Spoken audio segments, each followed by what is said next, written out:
Hello everyone. Shri IAS academy में आपका स्वागत है। जैसा कि आप जानते हैं कि श्री आईएएस एकेडमी ने आंसर राइटिंग सीरीज की शुरुआत की थी, जिसमें ऑलरेडी हमारे 152 पार्ट आ चुके हैं। ये हमारा पार्ट 153 है। इसमें हम देखेंगे कि आपके द्वारा हमारे टेलीग्राम चैनल पर किस प्रकार का प्रश्न भेजा गया, उसे आपने किस तरीके से लिखा और वास्तव में आपको कैसे लिखना चाहिए। तो चलिए शुरू करते हैं। जैसा कि आप देख रहे हैं, ये प्रश्न आपके द्वारा हमारे टेलीग्राम चैनल पर भेजा गया। तो सबसे पहले हम आपके प्रश्न को पढ़ेंगे, फिर आपके उत्तर को पढ़ेंगे और फिर देखेंगे कि वास्तव में इसे हमें कैसे लिखना चाहिए। आपका प्रश्न है, क्षेत्रवाद के बढ़ते ज्वार के पीछे निहित कारकों को सविस्तार स्पष्ट कीजिए। क्या क्षेत्रवाद राष्ट्रवाद का विरोधी है? इस पर टिप्पणी करना है। आपने उत्तर लिखा है, किसी व्यक्ति द्वारा केवल अपने क्षेत्र विशेष कोई सामाजिक, आर्थिक, धार्मिक या सांस्कृतिक रूप से उन्नत व क्षेत्र की पृथकता को बढ़ावा देने वाली संकीर्ण विचारधारा ही क्षेत्रवाद कहलाती है। क्षेत्रवाद की अवधारणा एक नकारात्मक विचारधारा है तथा इसकी उत्पत्ति के लिए अनेक कारक उत्तरदायी हैं। भाषाई, धार्मिक, राजनीतिक, आर्थिक, सांस्कृतिक। भाषाई आधार पर क्षेत्रवाद में भाषागत एकजुटता व भाषाई आधारित क्षेत्रों की मांग व निर्माण शामिल है। स्वतंत्रता के पश्चात भाषाई आधार पर राज्यों का गठन इसका उदाहरण है। कुछ लोगों द्वारा धर्म का राजनीतिकरण करके स्वाहित्व व स्वार्थ सिद्धि के लिए धार्मिक क्षेत्रवाद को बढ़ावा देते हैं। राजनीति में लोक समर्थन प्राप्त करने हेतु क्षेत्रवाद का सहारा लिया जाता है। आर्थिक असमानता तथा जनजातीय समुदाय द्वारा अपनी सांस्कृतिक पहचान के संरक्षण की भावना भी क्षेत्रवाद उत्प्रेरक कारक है। क्षेत्रवाद की नकारात्मक धारणा जहाँ एक ओर संकीर्णता को बढ़ाकर क्षेत्रीय संकीर्णता को बढ़ाकर अनेक समस्याएं उत्पन्न करती है, वहीं दूसरी ओर ये देश की एकता और अखंडता को प्रतिकूल रूप से प्रभावित करती है। इससे सांप्रदायिक हिंसा, क्षेत्रीय अलगाव तथा राष्ट्र विरोधी गतिविधियों को बढ़ावा मिलता है। अतः यह राष्ट्रवाद का विरोधी है। निष्कर्षतः क्षेत्रीय लगाव व एकता जहाँ राष्ट्र हितैषी है, वहीं क्षेत्रवाद राष्ट्र विरोधी है। ठीक है, आपने काफ़ी अच्छा उत्तर लिखा है। खासतौर पर आपने लैंग्वेज को काफ़ी अच्छे से टू द पॉइंट किया है। बस यहाँ पे आपको थोड़ी 2-3 चीज़ें ध्यान देनी है कि जैसे आपने ये हेडिंग बता दी है ना, भाषाई, धार्मिक, राजनीतिक, आर्थिक, सांस्कृतिक, क्लियर। तो यहाँ पे आपको हेडिंग के फॉर्म में नहीं बताना है। आपने क्या किया, बस यहाँ हेडिंग नहीं लिखी है, लेकिन आपको ने हेडिंग के फॉर्म में बता दिया है।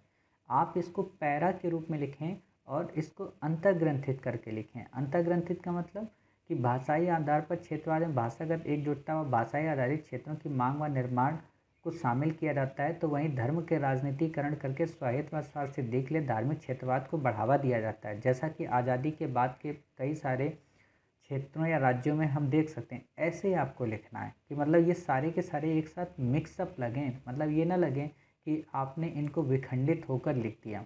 क्लियर। साथ ही आप यहाँ पे ये कर सकते हैं, भारत सरकार की वर्तमान संदर्भ में कई सारी जो पहले हैं, जैसे एक भारत श्रेष्ठ भारत, क्लियर, अतिथि देवो भव, समझ गए।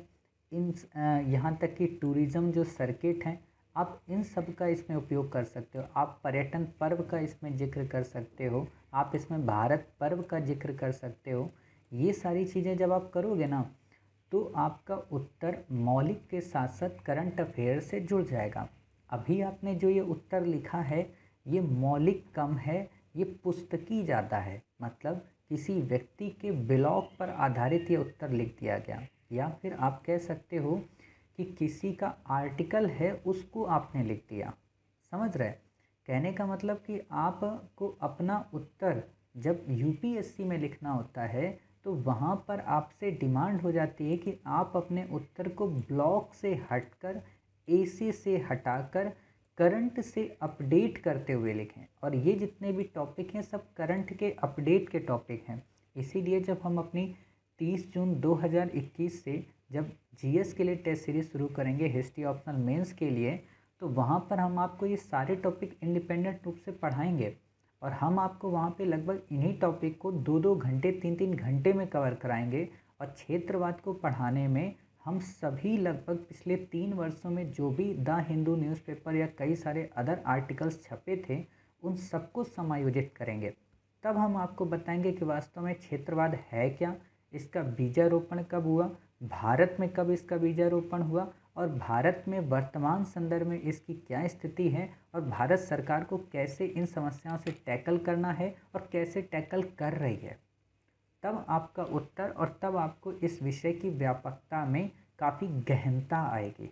समझ रहे हैं? तो आप इसको ऐसे लिख सकते हो, देखो क्षेत्रवाद केवल नकारात्मक ही होता है, ये एक अलग नज़रिया है। कभी कभी क्षेत्रवाद सकारात्मक भी होता है। अब वो बात अलग है कि जब हम क्षेत्रवाद की बात करते हैं तो वो वास्तव में राष्ट्र के अंदर की बात होती है या राष्ट्र के बाहर की बात होती है। आप छोटी सी बात बताइए कि हम अपने यहाँ तो कह रहे हैं कि क्षेत्रवाद जो है ये गलत है। ध्यान देना मेरी बात को, बहुत बड़ी ये बात है, आईआर की दृष्टि से और इंटरव्यू की दृष्टि से काफ़ी इम्पोर्टेंट बात है, आपसे पूछा जा सकता है प्रश्न। हम यहाँ कह रहे हैं कि क्षेत्रवाद जो है वो बुरी बात है, अर्थात हम खालिस्तानियों का समर्थन नहीं करते, हम उनका हमेशा विरोध कर रहे हैं। ध्यान देना। दूसरी बात, जब हमें पाकिस्तान के द्वारा इन खालिस्तान को प्रमोट करने वाले एलिमेंट्स को जब ब्रेक करना होता है तो हम भी तो बलूचिस्तान के प्रांत में बलूचियों को अलग से राज्य बनाने की डिमांड करा रहे। कहने का क्या मतलब है कि ये बात ठीक है कि क्षेत्रवाद की जो धारणा है वो किसी राष्ट्र की एकता और अखंडता के लिए बाधक है, लेकिन क्षेत्रवाद कभी कभी उस राष्ट्र की एकता और अखंडता को बचाए रखने का भी एक सहायक उपकरण हो जाता है।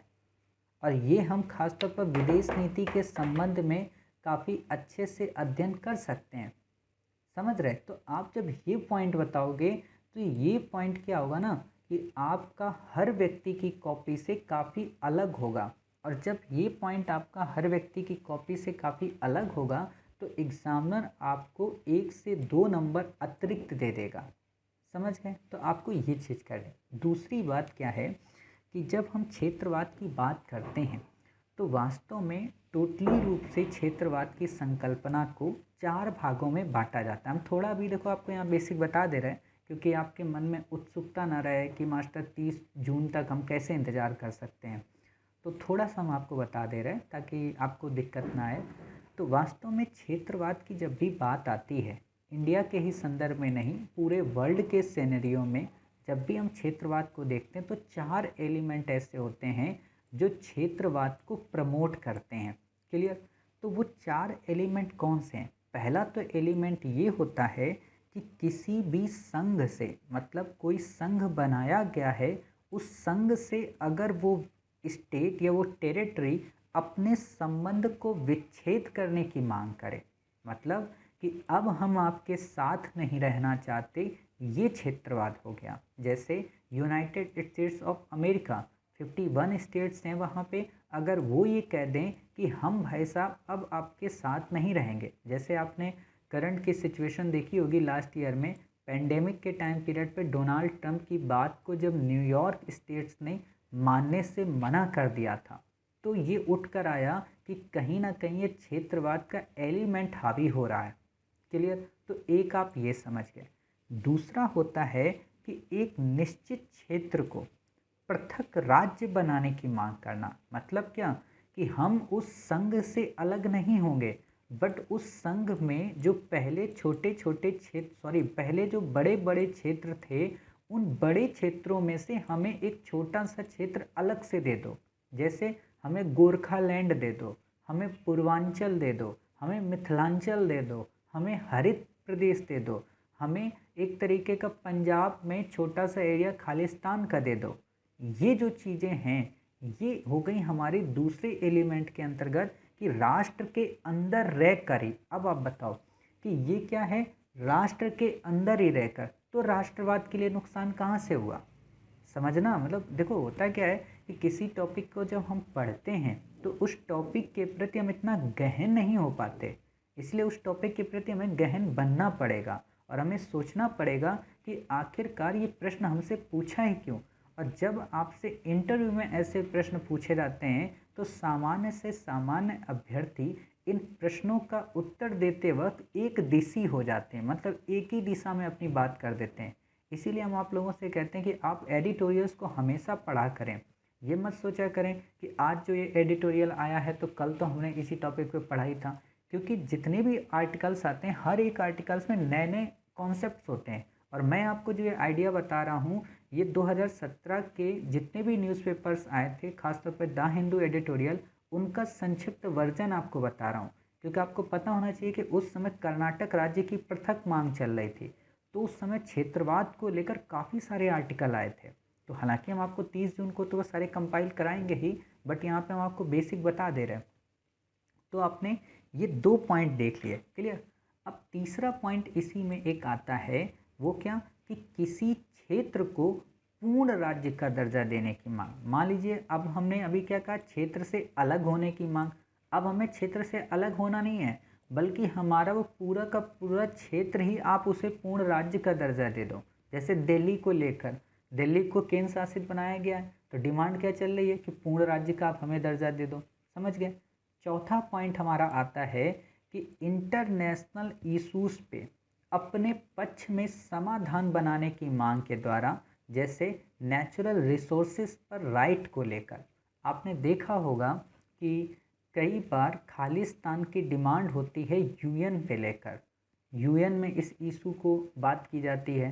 या कई बार आपने देखा होगा कि अरुणाचल प्रदेश या नागालैंड या नागालिम को लेकर वहाँ पे काफ़ी ज़्यादा इंटरजेंसी होती है, वहाँ पे इस चीज़ की डिमांड होती है। म्यांमार कभी कभी चाइना यूएन में जाकर कहता है कि हाँ ये रिसोर्सेज इनके हैं तो इन्हीं का क्षेत्र होना चाहिए, जनजाति लोगों का होना चाहिए।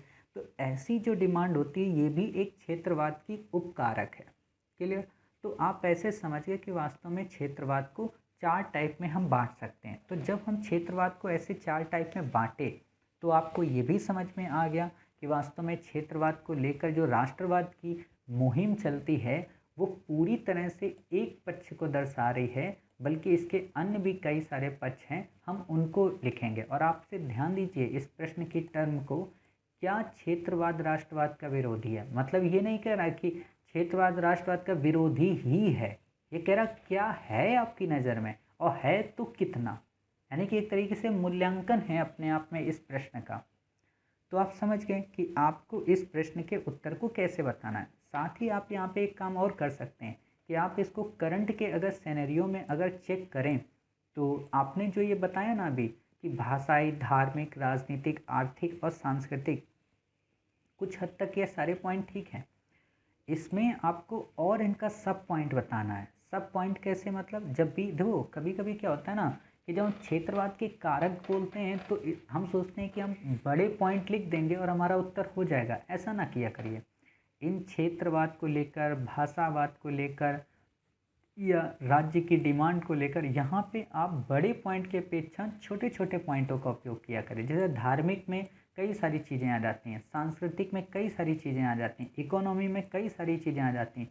तो इनके सब पॉइंट को यहाँ पे मेंशन करिए। आप यहाँ बता सकते हो भाषाई पहचान कौन सी थी, असंतुलित विकास कौन सा था, ऐतिहासिक दावों की भी बात होती है। ऐतिहासिक दावे मतलब जैसे नागालैंड के लोग जितने भी नागा समुदाय के हैं वो कहते हैं कि नागालिम हमारा पहले यहाँ पे एक प्रदेश होता था, मतलब एक राज्य होता था, एक वंश होता था, एक साम्राज्य होता था, एक डायनेस्टी होती थी। उस डायनेस्टी के अंतर्गत हम नॉर्थ ईस्ट के रीजन को पूरा एक तरीके से रूल करते थे। जैसे अहोम वंश आप सुनते हो ना, बिल्कुल वैसे ही नागालिम वंश हुआ करता था। खासतौर पर आप ऐसी चीज़ें ना जो मूवीज़ आती हैं हॉलीवुड की, वहाँ पे आप देखने को मिलेगा, जुमांजी वगैरह ऐसी मूवीज़ में।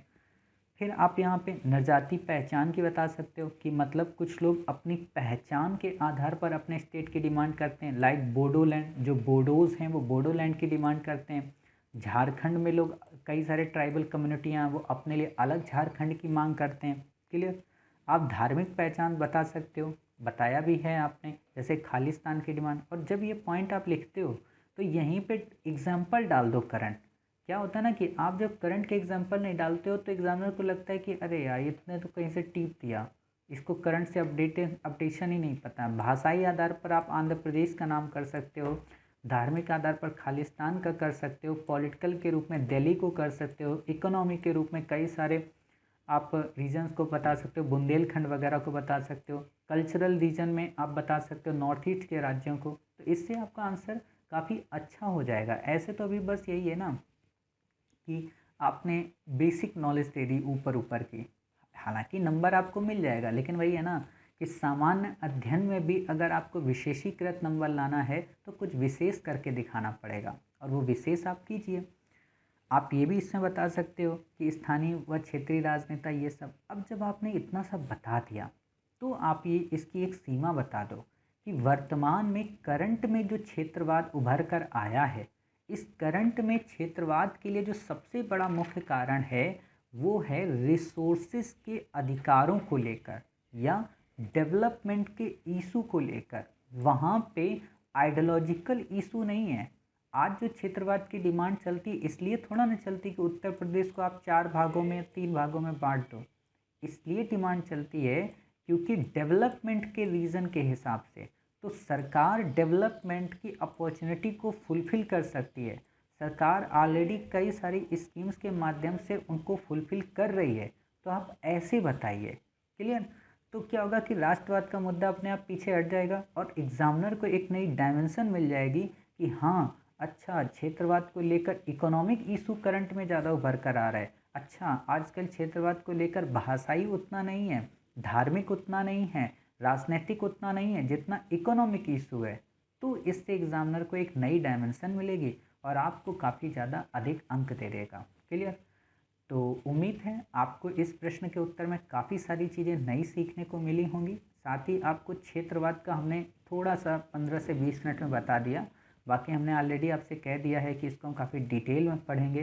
देखिए ये सारे GS2 के काफ़ी बड़े टॉपिक हैं, जैसे महिला सशक्तिकरण, ठीक है, सामाजिक न्याय, सिटीजन चार्टर, इन सबको हम काफ़ी डिटेल में पढ़ेंगे 30 जून के बाद, क्योंकि अभी हमें प्रीलिम की तैयारी भी शुरू करनी है। तो इसीलिए हम आपको बस बता दिए कि हाँ आपका उत्तर यहाँ से सही हो जाएगा और आपके अंदर एक थिंकिंग प्रोसेस डेवलप होगी। क्लियर? तो फिर मिलते हैं आप ही के द्वारा भेजे गए एक नए प्रश्न के उत्तर के साथ। तब तक अपना ख्याल रखिए और स्वस्थ रहिए।